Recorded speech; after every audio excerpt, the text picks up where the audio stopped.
याद रखें, अल्लाह तीन तरीक़ों से दुआ जो है उसको आंसर करता है। या अल्लाह उसी वक्त दे देता है इमीडिएटली, या अल्लाह जो है उसको थोड़ा सा डिले करता है, क्योंकि ज़ाहिर है अल्लाह ताला उस बंदे को मज़ीद निखारना चाहता है। अल्लाह चाहता है ये मेरे पास आता रहे, मुझसे मांगता रहे। या अल्लाह उसको उसका रद्द बदल ऐसा दे देता है कि उसको सुकून आ जाता है। अल्लाह ताला से जब मांगना है तो तगड़ा बन के मांगना है, इतना तवक्कल, इतना बिलीफ होना चाहिए। यही तो मोमिन की मिसाल है। मुशरिक की मिसाल क्यों अल्लाह ने कहा ज़ईफ़ है मांगने वाला?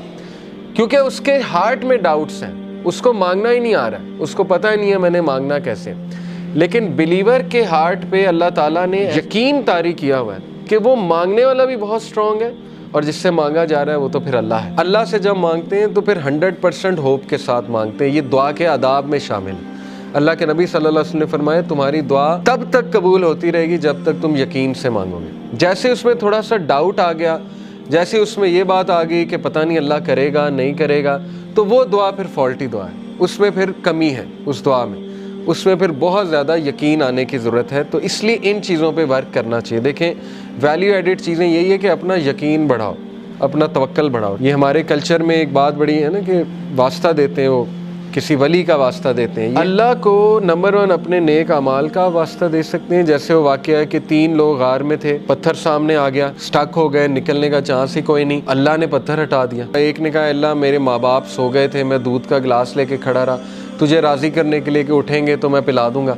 तो मैं सारी रात खड़ा रहा। अगर तुझे ये अमल पसंद आया तो इसको पीछे हटा दे। अल्लाह ने पीछे हटा दिया थोड़ा सा। दूसरे ने कहा, अल्लाह मुझे दावत गुनाह, मैं गुनाह करना चाहता था, लेकिन उस औरत ने जब मैं एंटर होने लगा तो उसने कहा इत्तक़िल्लाह, अल्लाह से डर जा, तो उसने कहा मैं डर गया अल्लाह। अब अल्लाह को ये अमल कितना पसंद आया। हालांकि कोई कह सकता है कि यार वो तो पहले से गुनाह करता आ रहा है, ये क्या बड़ी बात है, पीछे हट गया। नहीं, अल्लाह को यही तो पसंद आया है कि वो मेरे डर से पीछे हट गया। तो Allah is all appreciative, Allah appreciate करता है। अल्लाह ने पत्थर हटा दिया।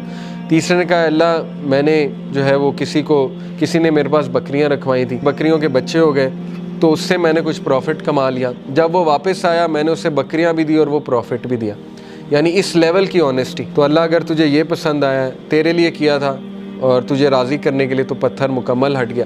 तो यहाँ से साबित होता है कि अपना वो अमल आप नोट करें जो आपने खालिस अल्लाह के लिए किया है। अच्छा है कि आप ना हर अमल प्योर अल्लाह की रज़ा के लिए किया करें, क्योंकि मुसीबतों में वो चीज़ काम आएगी। ठीक है ना, जब आप पे मुश्किल वक्त आएंगे तो आप वो कोट कर सकते हैं। इसमें कोई प्राइड नहीं है कोट करने में, बल्कि तो अच्छी बात है कि अब आप अपना हर अमल मेक श्योर करेंगे कि वो अल्लाह की रज़ा के लिए हो, खालिसतन मैं अल्लाह को राज़ी करने के लिए करूँ। और ये कि अल्लाह के एट्रीब्यूट से उसे पुकारा जा सकता है, अल्लाह को उसके नामों का वास्ता दिया जा सकता है। अल्लाह तू अल जब्बार है, तू अल फत्ताह है। अल फत्ताह कौन होता है? रास्ते खोलने वाला। जब सारे रास्ते बंद हैं तो अल्लाह अल फत्ताह है। तो ये है असल में दुआ करने का तरीका। और दुआ